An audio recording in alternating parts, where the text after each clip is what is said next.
Bueno, buenas tardes.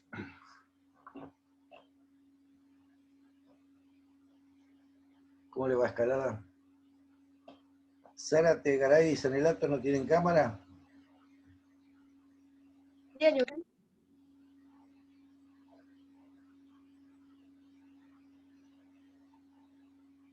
Perdón, no le escuché.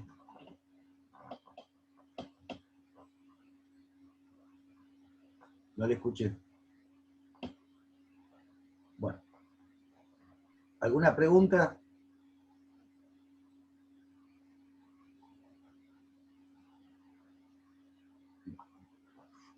Bueno, hoy vamos a seguir con el tema de macroeconomía y lo vamos a cerrar hoy. La clase anterior habíamos comenzado a desarrollar la ecuación macroeconómica fundamental. ¿Está bien? ¿Cuál es el objeto de hacer este ejercicio? El objeto es tratar de razonar teóricamente lo que pasa en la realidad. ¿Está bien?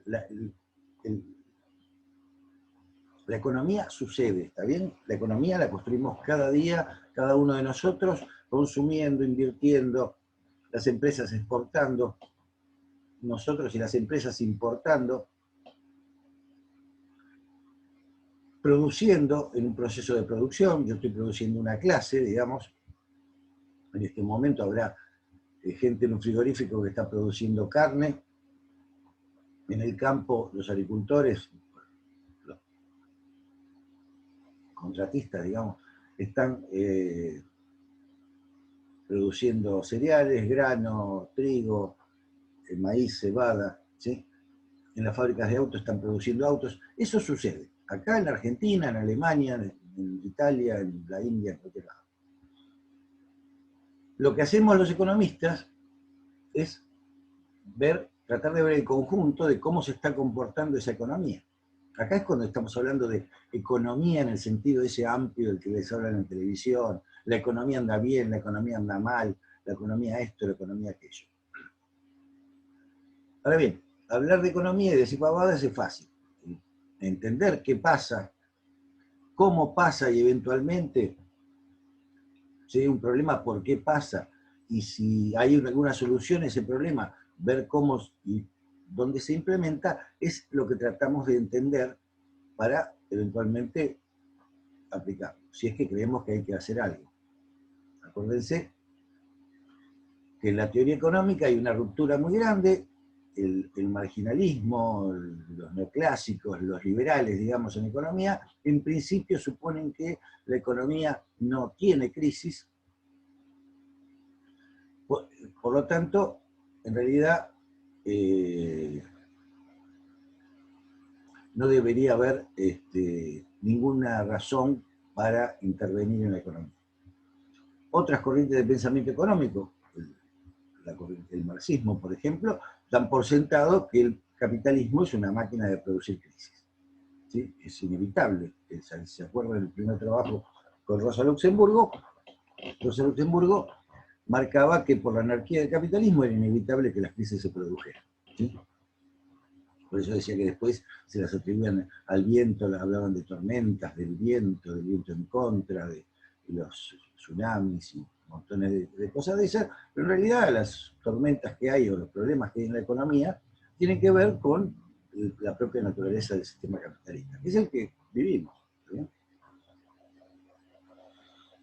La otra corriente, mucho más, digamos, a la derecha del marxismo, totalmente dentro de lo que es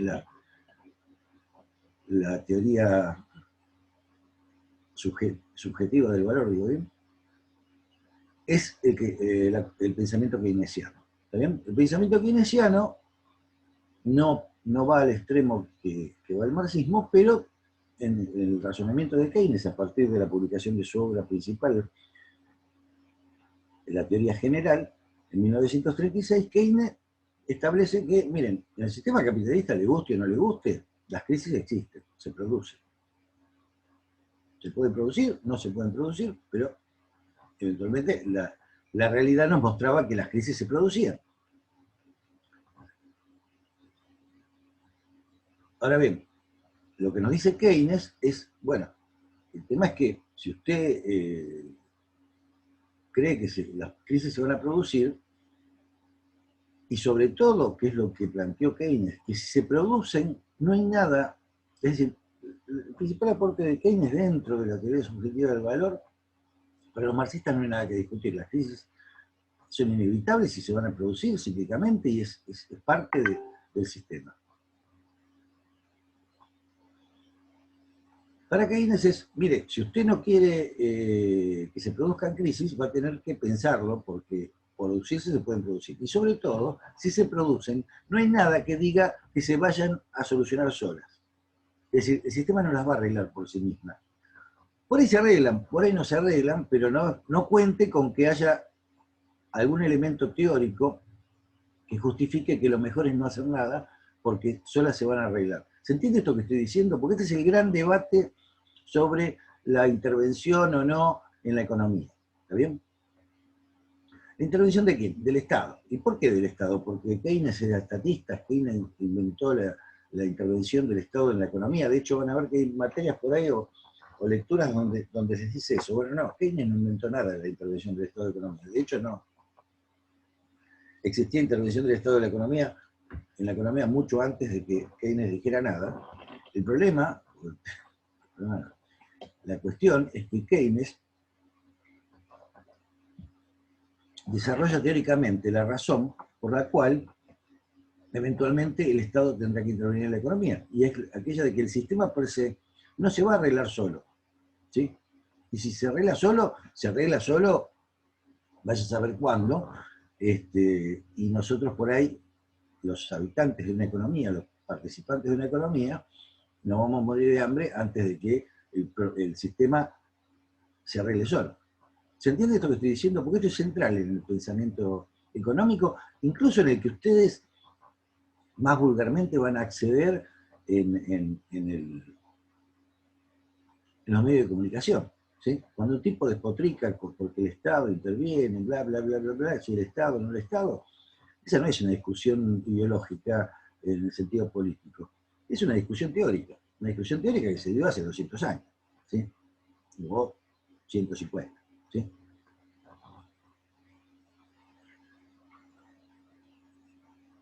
Entonces, acá, independientemente de la postura política y de lo que venga, en realidad en la teoría va a haber distintas autopistas. ¿Se acuerdan las autopistas que habíamos dibujado en el pizarrón? Que le van a decir, mire, por este camino supuestamente no debe pasar nada. Por este camino, mire, usted va a tener, se va a quedar sin nafta, va a haber pinchadora de goma, se le va a romper un eje, le van a pasar esas cosas. Y otro camino que dice, mire, usted acá puede andar fenómeno, por ahí se le pincha una goma, por ahí tiene un accidente, por ahí choca.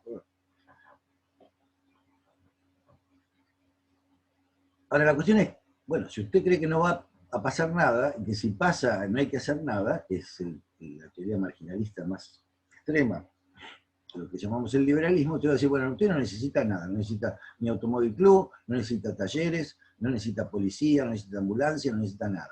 ¿Está bien?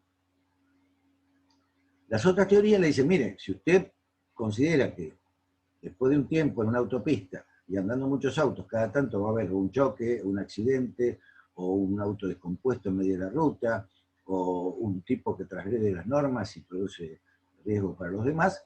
Y bueno, en ese caso, usted tendrá que pensar que algo tiene que intervenir.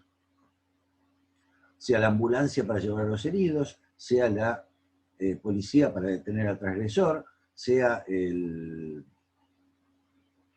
una grúa para llevarse los vehículos chocados. ¿Me entienden esta analogía muy burda que estoy haciendo? Es muy difícil dar la clase, la perorata sola. La única que estoy viendo es a escalada, y los demás no dicen ni sí, ni no, ni blanco, ni negro, ni mu, ni correcto, ni entendí, ni no entendí, ni nada. ¿Está bien? Bueno, cuando haga falta me interrumpen y me hacen preguntas, ¿está bien? ¿Por audio o por el chat? Esta es la discusión que hay sobre la intervención o no del Estado de la economía, y no la inventó Keynes, ¿está bien? Keynes solo lo que hace es explicar teóricamente cómo funciona una autopista, diciendo, mire, en la autopista, cuando hay muchos autos, es probable que alguno choque, es probable que alguno se descomponga, es probable que alguno se quede atravesado en medio de la autopista. Pero además, No espere que la autopista sola, el auto vuelva a andar, el auto que volcó se enderece solo, o el tipo que se quedó sin nafta de repente vuelva a arrancar solo. Para que la autopista siga funcionando, eventualmente usted tendría que tener mecanismos, el automóvil club, una grúa, la ambulancia, la policía, lo que fuere, para que usted consiga que la autopista siga funcionando. ¿Estamos? ¿Se entiende esto? Lo que digo.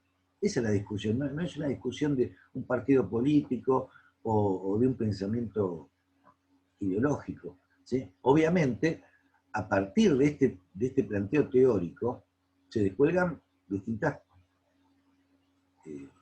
mecanismos y se descuelgan, por supuesto, también pensamiento político. Entonces, ustedes verán que hay partidos políticos que tienen un pensamiento que es más keynesiano, otro que es obviamente marxista, y otro que es neoclásico o neoliberal. ¿Está bien? Pero no es que esos pensamientos dieron origen a estas teorías. ¿Está bien? Después, un pensamiento político abraza o no un determinado modo de pensar la economía. ¿Sí? Y en consecuencia, una serie de... se disparan una serie de comportamientos o actitudes o decisiones respecto a la política económica.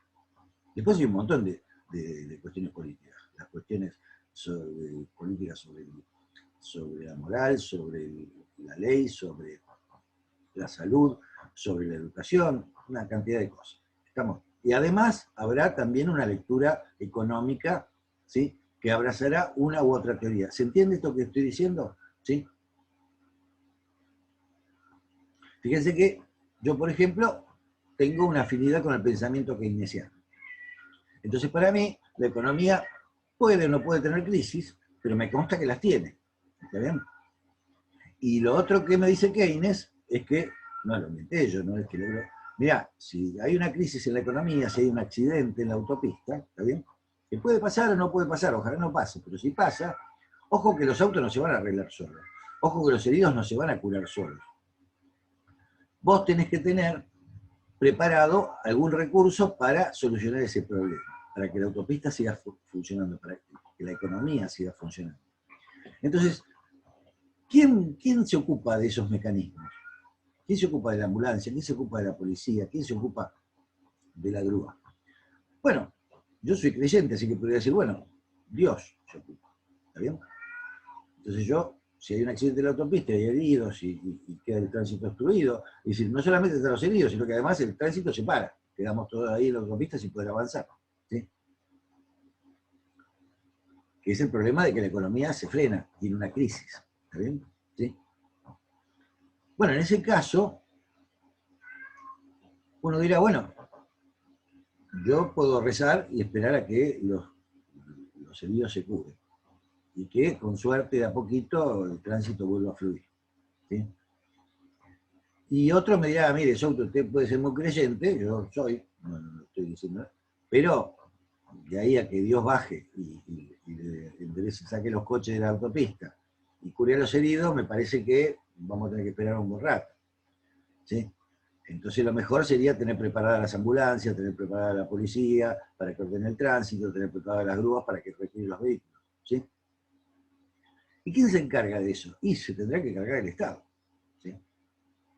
Fíjense, esto también implica un cambio en la política, porque el Estado que conocimos con los mercantilistas, el Estado que conocimos con los fisiócratas, el principal objeto que tenía el Estado, sea bueno, o sea, no, ya para ese entonces era el monarca, el rey, ¿sí?, era la prosperidad del rey, que viviera bien, que lo pasara bien.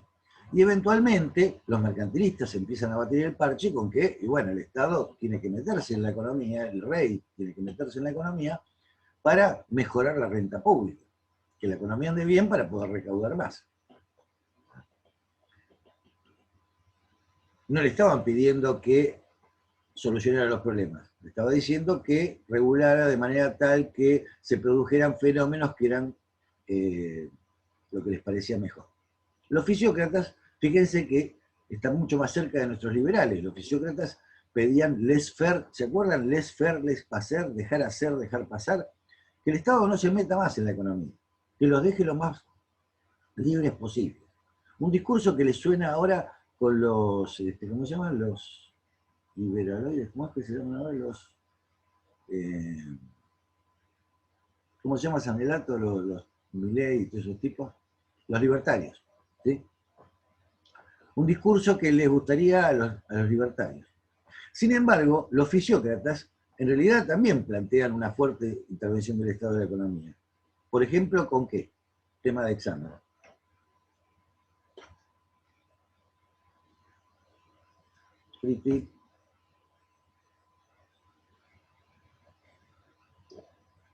Bueno, Ayn Rand, Ayn Rand es un bicho canasto. Pero no nos vamos a ir por ahí, pero está así. Bueno, ahí tiene. Yo tengo conocidos que leyeron 2 giladas de Ayn Rand y se enamoraron. Y vaya a decirle usted que la mina es una fascista absolutamente retrógrada. Ahí tiene, Ayn Rand, ¿saben de qué está hablando Sanelato?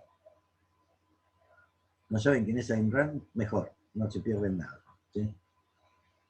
Ayn Rand es una mujer rusa que se escapó de la Unión Soviética y se fue a vivir a Estados Unidos, y que tiene toda una serie de 2 o 3 libros, tampoco es una escritora de justo, pero que pontifica el individualismo por sobre las soluciones de conjunto, ¿sí? El individuo por encima de la sociedad, en un absoluto, cosa que en principio yo no tengo problema, es un tipo de raíces liberales, digamos, en el sentido de que para mí el individuo es un sujeto importante, digamos, no es una colmena, no somos abejas, no somos hormigas. ¿Se acuerdan que uno le decía la hormiga de la cigarra? Somos personas, libres, y etcétera, etcétera, etcétera. Pero Ayn Rand lleva esto a un discurso extremista, amparada en que para ella el enemigo era el Estado soviético, colectivista, que por ahí, hasta ahí estaríamos de acuerdo, porque a mí tampoco me gustaba Stalin, mucho menos. Bueno, pero de ahí se descuelga con un poco fuerte, y básicamente, por ejemplo, la discusión esta de la libertad individual versus la conveniencia colectiva.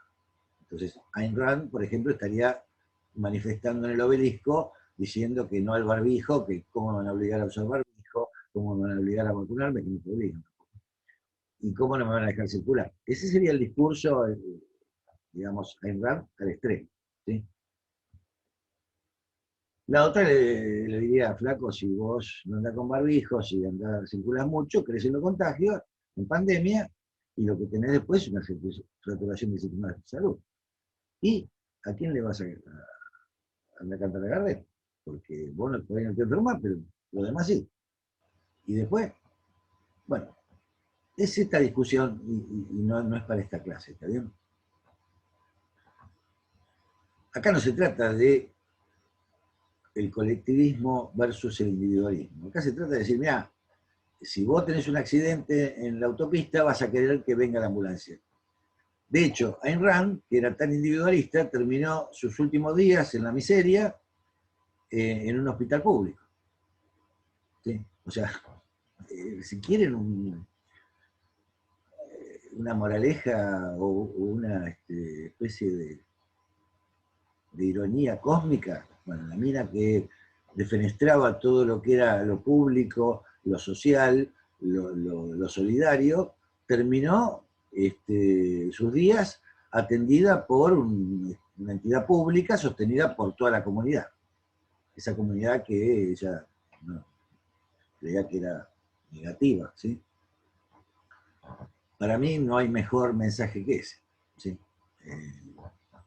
No es que me alegre, ojalá hubiera vivido muchos años y más bien, pero lo cierto es que en su vejez y en su enfermedad, la mina tuvo que recurrir a la salud pública, algo que por definición la mina denostaba. Y a los que leen eso, las obras de Rand, no sé por qué eso no le hace ruido, pero en fin, no importa. Es cierto que al que está bien, al que es joven, al que es sano, al que tiene plata, al que cree que es inmortal, por ejemplo ustedes, que tienen 20 y pico de años y no tienen, gracias a Dios, ninguna enfermedad, o algunos tienen alguna, pero que tienen todo el futuro por delante, que creen que van a prosperar en la vida, etcétera, etcétera, etcétera. No está mal pensar así, ¿está bien? Y cuando digo no está mal, digo, bueno, sí, mejor que empiecen con ánimo, con ganas, con esperanza, qué sé yo. Ahora, ojo, cuando empiezan a estar jodidos, cuando tienen problemas económicos, cuando tienen problemas de salud, ahí uno se da cuenta que salvarse solo es difícil. ¿Sí? Y este es un discurso humanista, no tiene nada que ver con la economía. Ahora, en la economía, ¿cómo se rebota esto? Y decir, mira, ojo que el discurso individualista de la meritocracia y del éxito le sirve a unos cuantos tipos cuando le va bien, pero cuando le va mal no le sirve. Y ahí te quiero ver. De hecho, lo que van a notar es que, extrañamente, no extrañamente, pues, la esquizofrenia, muchos tipos, cuando le va bien, lo ven como mérito propio. Yo me hice mi empresa, yo me hice mi fortuna, yo me hice mi éxito, yo esto, lo otro y lo demás allá, y todo por mi esfuerzo, mi trabajo, y bla, bla, bla, bla. Lo cual yo lo aplaudo y lo felicito y creo que en parte lo comparto. Digamos. No es que sea exitoso, pero lo que tengo me lo gané todo trabajando. Ahora, los mismos tipos, cuando le va mal, le van a decir, y en este país, cuando a un tipo le diga, ¿y qué querés en este país? Y el gobierno, y bla, bla, bla. O sea, cuando le va mal, la culpa, cuando le va bien, es mérito propio. Cuando le va mal, es el conjunto. Es la sociedad, es la economía, es la Argentina, es lo que fue. Insisto, esto solo porque no es el tema de la clase, pero es el pensamiento, el ámbito en el cual se enmarca esta parte, esta segunda parcial, ¿está bien? Acá lo que vamos a tratar de entender es cómo funciona cualquier economía, la argentina, la brasileña, la norteamericana, la china, ¿sí? Y ver por qué pasan cosas, y ver por qué algunas cosas son mejores o peores para la economía. ¿Está bien? Después cada uno decidirá qué prefiere y qué no prefiere. Insisto, Ayn Rand no hablaba de economía, ¿está bien? Pensaba en términos del sujeto individual frente a la comunidad y de una postura un tanto extremista. ¿Sí? Yo no la comparto, yo tengo amigos que no llego a decir que la comparten porque nunca leyeron un libro de Ayn Rand, a lo sumo leyeron dos frasecitas y les gustaron porque habla de que el individuo, y por ahí no están mal escritas, pero si lees todo el libro ya te empiezas a reír. ¿Sí? Pero bueno, estos tipos que le digo no leen todo el libro, leen un pedacito y dicen, esto me gustó. Leen un meme que le mandaron. El punto acá es que en economía, nos guste o no nos guste, el comportamiento de un individuo no va a explicar la economía. La economía funciona en conjunto. ¿Se acuerdan cuando dimos el ejemplo de la cancha de fútbol? Hay individualidades maravillosas como Maradona o Messi, pero en realidad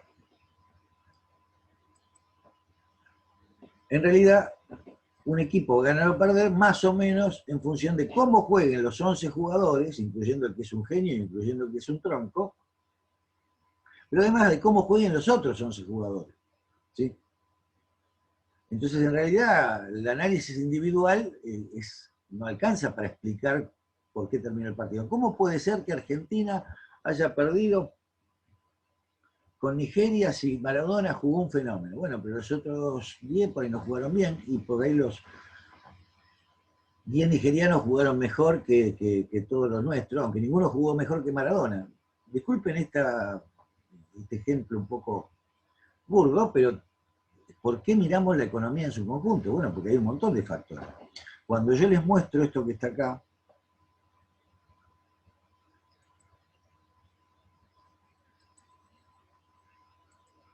este es el comunicado, el INDEC es el que publica las cuentas nacionales de la Argentina, ¿está bien? Este cálculo se hace de la misma manera en todos los países del mundo, ¿sí? En todos los países serios. Con las mismas normas, con las mismas reglas, con el mismo manual, ¿sí? El manual del Fondo Monetario.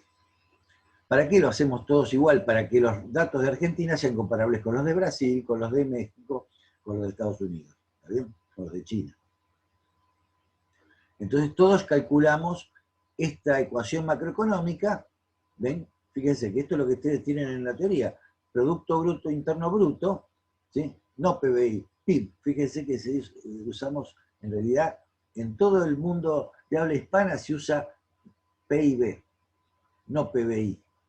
¿Sí? ¿Se acuerdan que se robaron 2 PBIs? Bueno, los únicos que decimos PBIs somos nosotros, PBI.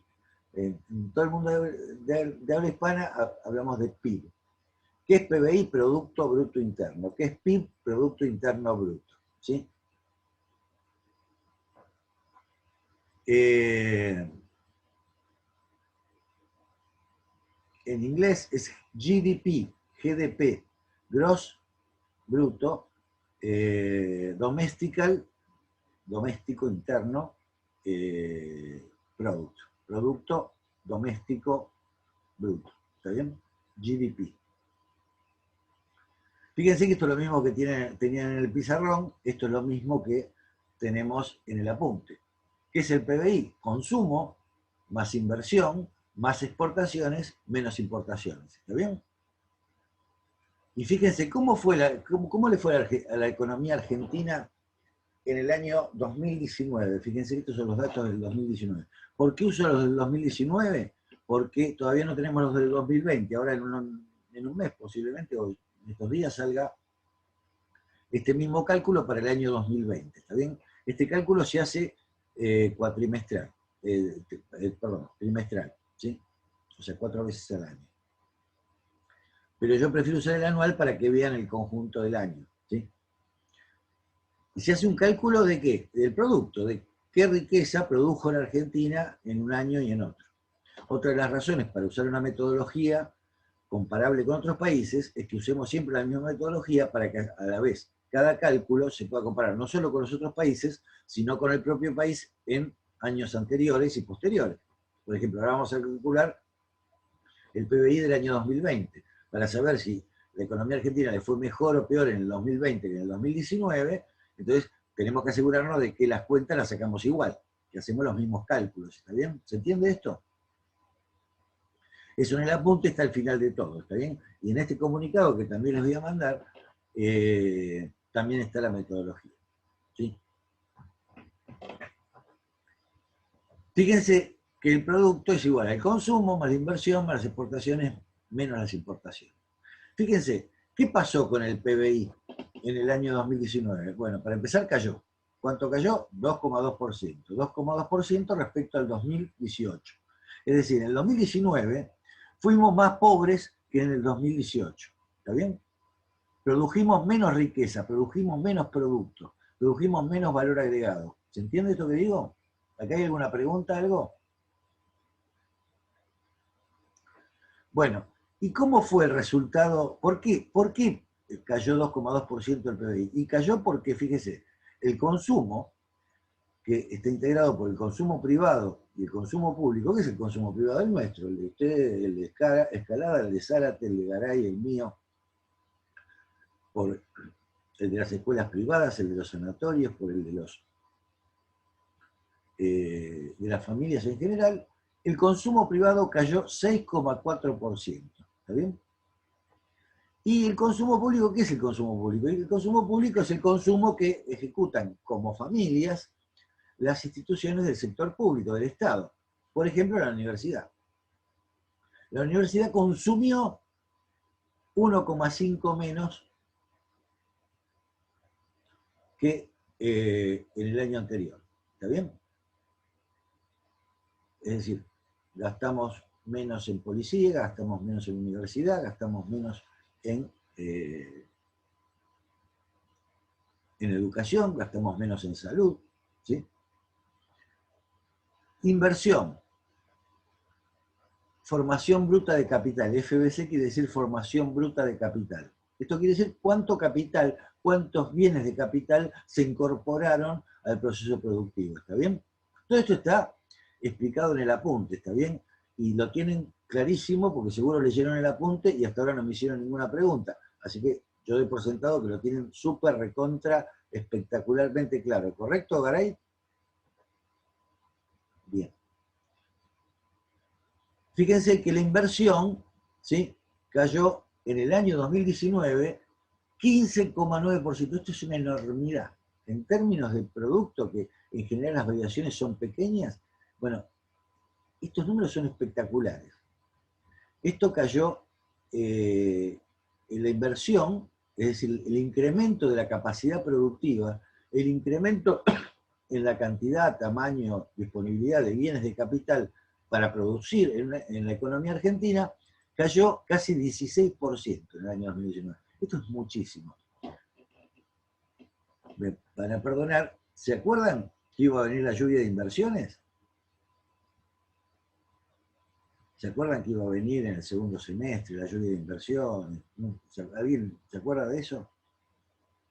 Bueno, lejos de venir la lluvia de inversiones, lo que se fue por la canaleta el 15 o el 16% de las inversiones. Es decir, la Argentina este año, el 2019, decreció en su capacidad de producir. ¿Me explico? Para el oficiócrata esto quería decir que había menos bueyes, menos arados, menos equipos para producir nuevos cultivos, ¿sí?, en los periodos sucesivos. ¿Qué pasó? A la vez, lo que pasó es que crecieron 9,4% las exportaciones. Es decir, de lo que produjimos, no consumimos y no invertimos, exportamos 9,4% más. ¿Y qué pasó con las importaciones? Las importaciones cayeron muchísimo, 18,7%. ¿Por qué cayeron las importaciones 18,7%? Bueno, por un montón de razones, pero lo cierto es que acá se ve. Bueno, cayeron las importaciones porque consumimos menos e invertimos menos. Es decir, del exterior trajimos menos celulares, menos jamón serrano español, menos lapiceras importadas, menos